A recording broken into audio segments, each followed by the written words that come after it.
I got that wrong. That's okay. Let me get it right. Bear with us. We're going to edit this. So a better way would be, cut it out. I can't think of it. Yeah.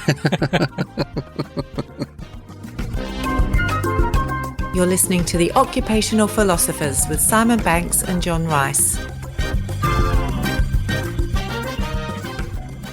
Hello and welcome to the Occupational Philosophers, the not-so-serious business podcast that each and every week, with a small break in between, mashes up the worlds of curiosity, philosophy, and creativity. Because at the Occupational Philosophers, we believe they are good skills for business and good skills for life. Each and every week, I'm joined by my co-host and co-producer over in the United Kingdom, John Rice. Welcome back for 2025. Nice to see you. Nice to see you, Simon. Yes, back for 2025. Took us a while to get here, didn't it? Our 2025 has started somewhat later than most people's 2025. Fair to say. I believe we'll come home with a wet sail. And I just realised we normally start with what's caught your curious eye. We've been that long out of the game that I hadn't even thought about it. So.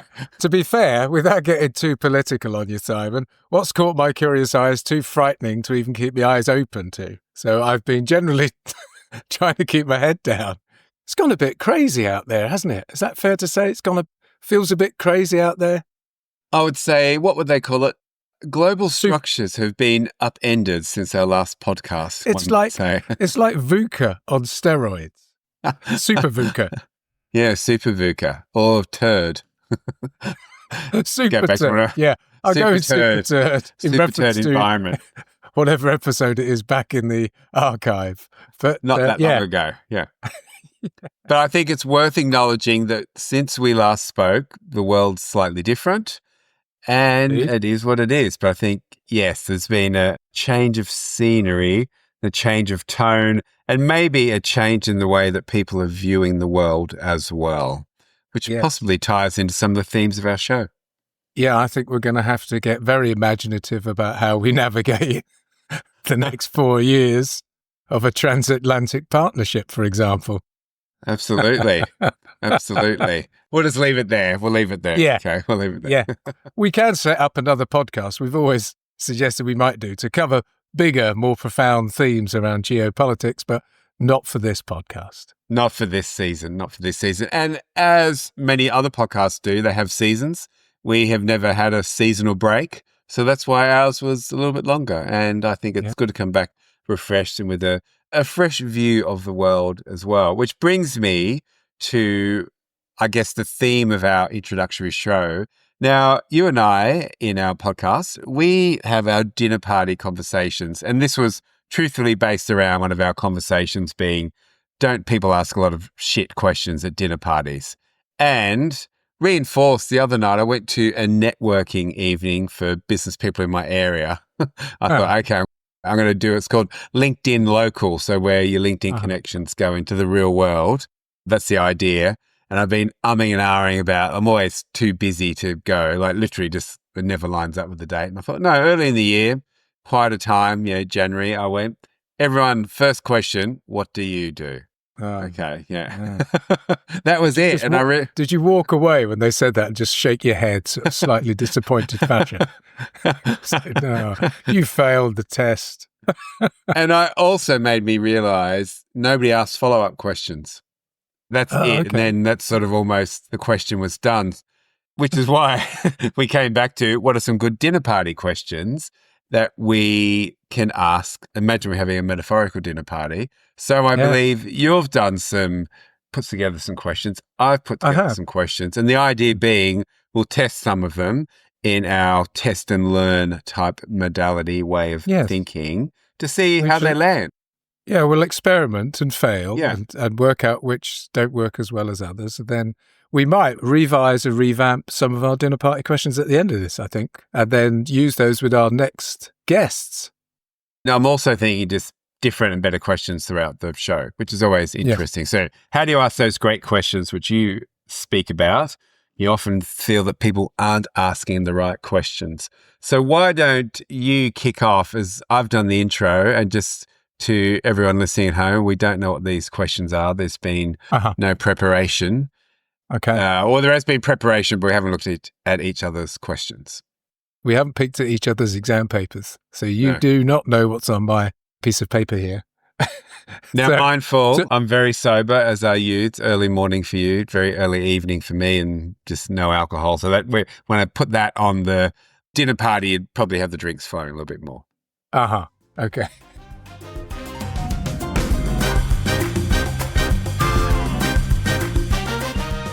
So my first question is, what are you drinking? No, it's not. My first question to you then, Simon, here we go then. Let's kick things off. So in no particular order, what's the best piece of advice you've ever received? Life is not a dress rehearsal. I like that. And can you remember who gave you that advice? Which would be a good follow-up question, I think. It was a previous colleague when I was a young school teacher many years ago. And one of he was probably, let's think, probably in his mid to late 50s, I think. And I was very early 20s.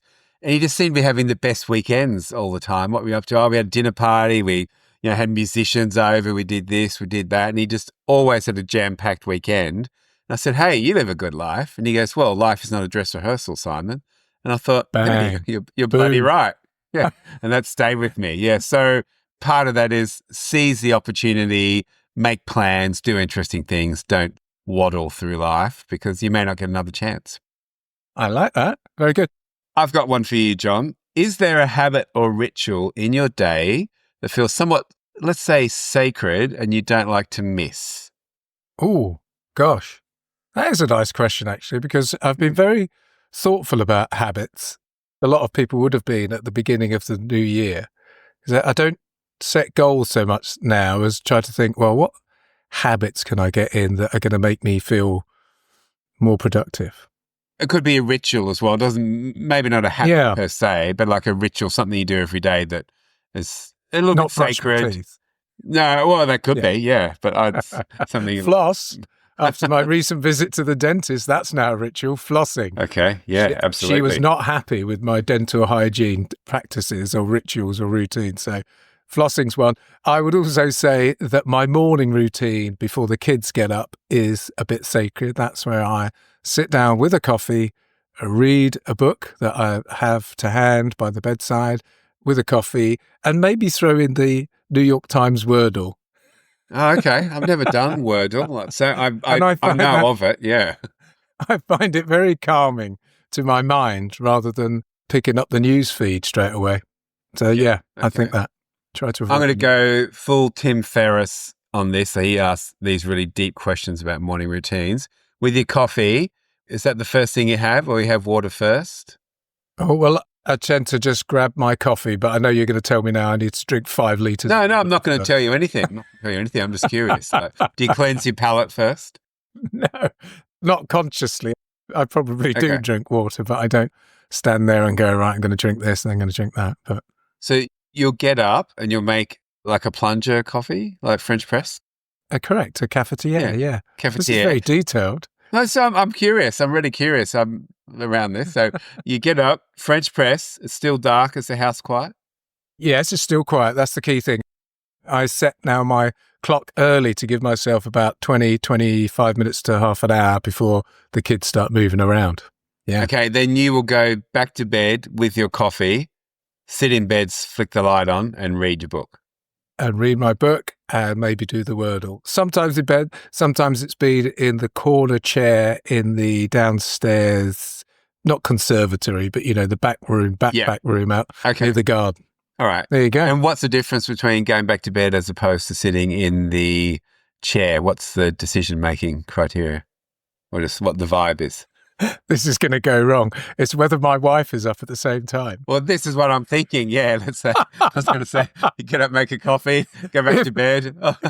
If my lights on, my wife's downstairs making noise, then I just go, right, I've got to get out of this and just sort of sneak myself back up to a quiet space. So No, it's good, quiet. good. I don't do noise in the morning. That's one of the things I've Yeah. realised. I'm quite sensitive to noise in the morning. So I try to. Okay, get so some your quiet time. ritual is coffee, quiet place, reading. Yeah, I like it. Yeah. It's good. Yeah. Rituals are interesting. I'm guessing you've got a Tim Ferriss type one where you drink a Barocca, do 10 press-ups, I don't know, go do a zip wire, come back and do Pilates whilst you're eating your protein breakfast. No, it's generally just get out the door and get to the gym as quickly as I can, or for some morning exercise. But it's pretty unremarkable, but just try and be as organized as I can to get out the door. Only I found that it's almost impossible for me to have a break during the day to do that exercise. If I get it done, it just takes it away from my mind for the day, and I feel whatever happens, I've already done something positive. Yeah, but there's no real ritualistic. The ritualistic piece is I always go for a swim after the gym or exercise. That's probably my ritual. Nice. I feel, I feel much better. I can do that. So not everyone can. Well, this is it. You've got to pick a routine that actually is doable on consistent, repeatable basis without it sort of impinging too much on the responsibilities that you have in your world. Yeah, so that's whatever that is. Yeah. I don't know if that's my ritual, but that's my start to the day. All right. It's a good question. It's a good question. Yeah? I like it. I think I'd be interested in some guests and their daily rituals and routines. Okay, I'm not sure they want to be interrogated to the depth that you just did with me, but what brand of coffee? Nescafe? How long does it take for you to plunge the cafetiere? Should be 4 minutes. Yeah.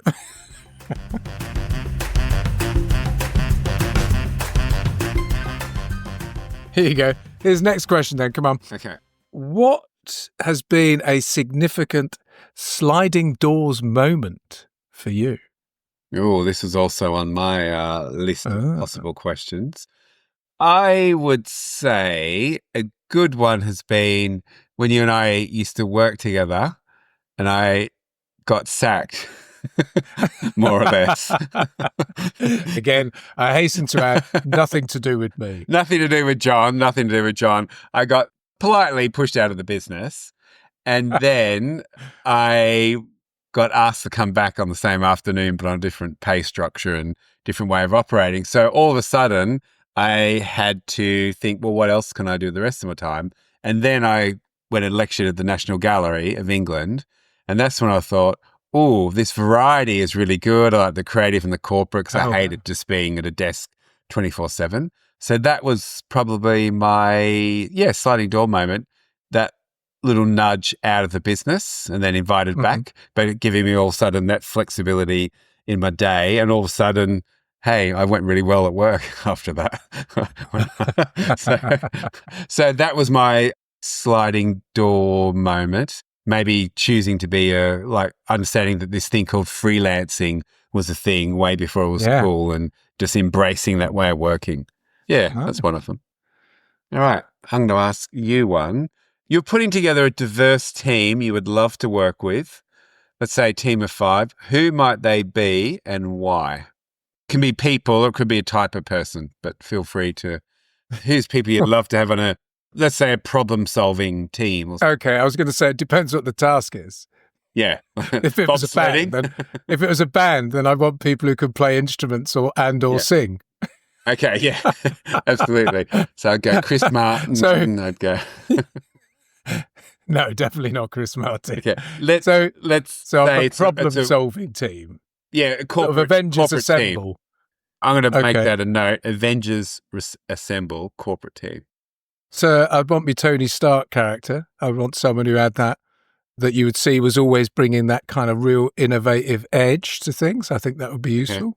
The one who's pushing forward the boundaries of things. So that would be good. Yeah. I think you probably want someone feet firmly planted on the ground as well. You'd want someone to be able to assess things in the real world. So now they might come from a finance background and sort of be thinking about, okay, well, what's possible given the resources we've got? So I think you need a level head in the mix. Name someone, like an example. Who? Captain America. Okay, so this is essentially just the Marvels anyway, go.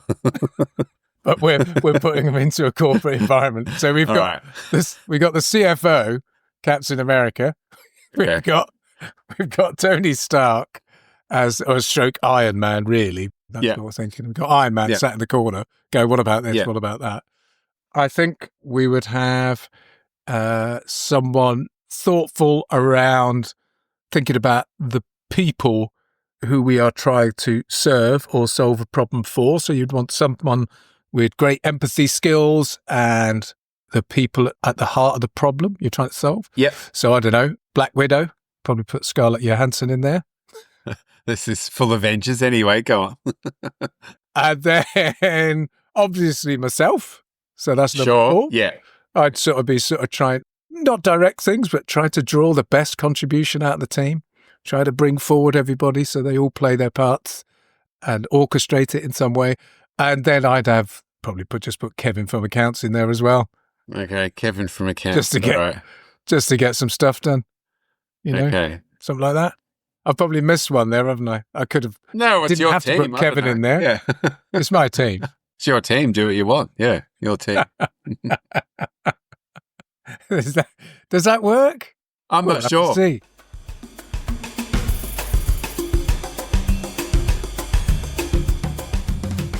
All right, your question. Right. I think we may have had it before, but I would ask again, potentially, describe yourself in 3 words. Oh, okay. Loose. Loose of the mind. I was going to say, there could be a different interpretation there. Yeah, that's why I followed that up with of the mind. Loose of the mind. Okay. All right. Energetic. Open. Mm-hmm. Loose, energetic, open. Nice. What about you? Okay. I'm interested in this for you. What would you, 3 words? I would probably say curious, kind, and loyal. Sounds like a poodle, man.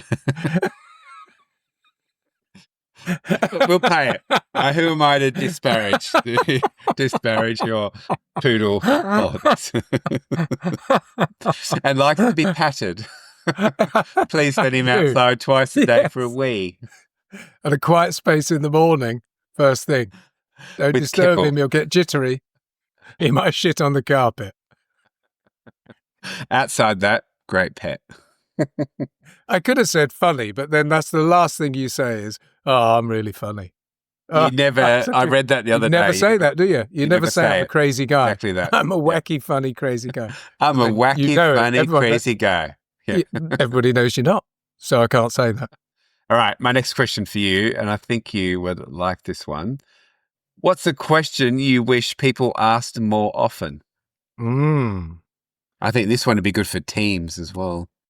What's going on for you right now? Okay. Just showing a vague interest in the fact that you're navigating life as well. And so could be good stuff, could be hard stuff, could be tough in the moment, could be everything's going swimmingly well. But just that when you engage, that someone expresses a bit more interest in, what's going on for you right now, above and beyond just what do you do, or as we say, those kind of questions. I like it. How's life at the moment? Because then you can take it where you want. So it's a very open question that allows you to allow someone to go, I'm having a tough time at the minute, or I'm having a brilliant time at the moment. Okay. How about you? That is a good question, John. I would say, what are the reasons behind what we are seeing? Like, why? I tell you what, if you came up to me and asked me that at a networking event, I would swiftly move away. No one wanted to speak to me. I'm trying to get to, all right, we're seeing this. What's the reason that we are seeing these things? So let's say... What's behind what we're seeing? Yes, what's behind what we're seeing? Yeah, that's it, John. Yeah, what's behind what we're seeing at the moment? Okay. Allow people to go into conspiracy theories. Well, didn't say it was a good question. Just say you should ask them more often. You could flush out some people that perhaps you do want to move away from. Okay. Yeah, that's fair enough. That's fair enough. What's behind what we're seeing? Aliens. Q, wasn't that guy in the White House? Q? Was that him? Yeah. Yeah. Oh, yeah. I was trying to explain this. It's usually aliens and lizards or something. They're usually behind what we're seeing. So, but yeah. I tried to explain this concept to my family the other day of Q and the White House, and you see a cabal of blah, blah, blah. Anyway, they're like, what? What? Anyway, I'm going to go, see, what? All right. I've got a good one for you next, I think. Okay. Here we go. If you had to stand up a talent show, what would you do? I would sing just because I always wish I was in a band. We are kindred spirits. Yeah, I felt that I was in a Red Hot Chili Peppers tribute band for a little while, the Stone Cold Soybeans. We had 4 lead singers and 3 backing singers, which we would perform. Did you have a large group of vegan followers? This was before veganism was a thing. So this is back at university. Vegan wasn't pranced around like it is now. But we used to perform every year at talent show, the Stone Cold Soybeans, for 4 years in a row for my degree. So we had our one night a year. We had a proper backing band. We had a proper all-professional musicians, and we'd wrangle in. Singing wasn't so good. However, Under the Bridge, tell you what, sounded good, yeah? Like it. I look forward to that. You've got to have a proper midlife crisis, Simon, and bring that back. Yeah, we could. It gets flushed out on Facebook every now and again. Pictures of that Where are band, they now? Where are they now? When's the reunion? People are crying out for it.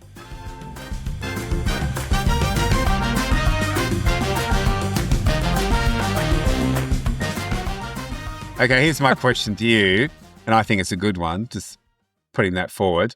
When do you feel most intellectually alive? Ooh. Not too bad, eh? I like that. The thing that comes to mind is when I'm in any art galleries, museums. We went out as a family, we went to a sculpture park, just being immersed with art and nature. And we were curious because we were looking at things and trying to appreciate the different works of art around us. So I think when I'm in that kind of environment, I really feel things spark off for me. And there's nothing I like better. And here we go. This is where I'm going to go full on geek. I love an art gallery shop or museum shop. Oh, they're amazing. They're not geeky. The books and the prints and the postcards and everything you've seen in there. And then you just have this desire to go and create or write a book or something else. But yeah, I find those very stimulating and a very, very happy place for me. That would be literally my exact same answer, the exact same thing. There we go. Yeah, same. And also probably making art as well. So yeah, when you're doing something creative, yes, yeah. So and there you go. Say, this is why we're doing this podcast, isn't it? Something? Yeah. Now, what I like about gift shops, they often have really good business books, but there's like a really high bar to get into that. Like they're never around the atypical, but I buy a lot of business themed books in those shops around creativity, and their bar of entry is very high. I got one more, John. I appreciate it. Go on then. Sneak it in. All right. Now, this is that you can have a day off work. Okay. No one else can be there. We might have already answered the question, actually. You've got a budget of $150 tops, so not a big budget. So let's say 70 quid. What would an ideal day off work look like? You've got yourself and you've got like 8:30 till 6 or something. Oh, well, is this just an amalgamation of all the things that bring me joy? It's not a weekend, it's a weekday. So everyone else is working. It's a day. Well, it would have to involve, the components would be a nice breakfast with coffee. Yep. Probably treat myself to something super special, a local cafe. I might then want to peruse some art gallery or museum. I could very much immerse myself in that. I'd probably try and play tennis or go for a very, very long run somewhere out in nature. So I'd probably go out and do a trail run somewhere. So getting that outdoor vibrant connection with going out and doing something in nature, and maybe catch up with some good dear friends for a couple of beers in the sunshine. That always. So they're at work as well. They're at work. Oh, they're at work. Oh, after 5 o'clock then. Okay, all right. Well, so go for. I think I've filled up the day there. Okay, all right. How about you? I would, not dissimilar, somewhere slow breakfast, plenty of cups of coffee, kick-ass croissant to go with that coffee. I'd then go to a bookshop and peruse for a good hour or so. I would go to an art gallery for another few hours. I'd have a slow lunch in a funky cafe, and I'd go and try and look at some street art somewhere. That'd be so you're just wandering outside, and that'd be my, no one's there to annoy you, just your own pace, and I'd just listen to some interesting music on the way. Not podcasts, just music. Music as well. There we go. Look, separated at birth, Simon.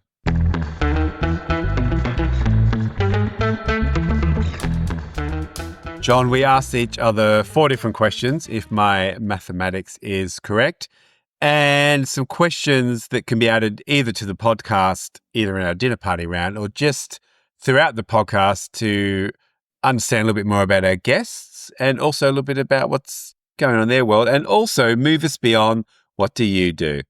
So there's no follow-up question to that. Now, what are some of the ones that I asked you that you liked or you thought could move to the next round?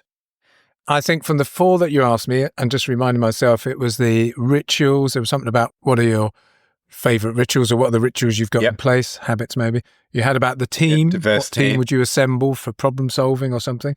When are you most intellectually alive? And what question do you wish people would ask you more? I like the rituals one. I think that's quite nice. I think that does give you a nice little glimpse into someone's world and what they're trying to achieve. And I like the fact it can give you a nice personal insight. This is what I like about this. And it wasn't meant to be about a habit, because I think habits a bit often put into productivity or maybe in that space. But a ritual could be something when I sit down, I pour my milk in first. If you've ever been to Japan and friends of ours, Japanese friends, that take you out for the tea ritual or something, you know what I mean? So it's not just the habit of it, but it's there's something, and I'm a little bit shaky. It was a little over a decade ago when I visited, but she took us out for this is how we do tea, or this is our ritual, or whatever it may be. So I think there's a little bit more than just my 7 habits for high performing person. No, that's a good distinction actually. And you're right. Yeah, habits tend to get tied to you trying to be productive in some way, I guess. Yeah. But rituals can be quite just personal and nourishing in some way. So I go with that. I like the one around rituals, because rituals it's in a nice conversation to open up.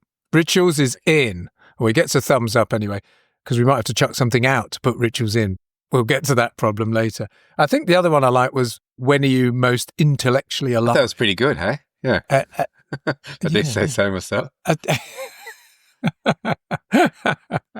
The team one with the Avengers Assemble. I give that a thumbs down. I found that quite challenging. And it could work. It might work in certain places, but not as an open. It needs a better structure for the question. The other two could be. And what question do you wish people would ask you more? It's not bad. It could be that's like, what do you want people to be curious about you? But not sure. I realised I didn't actually ask it correctly. I should have said, what's a question you wish people asked more often, rather than you? I put in the you. So I realised I read that wrong.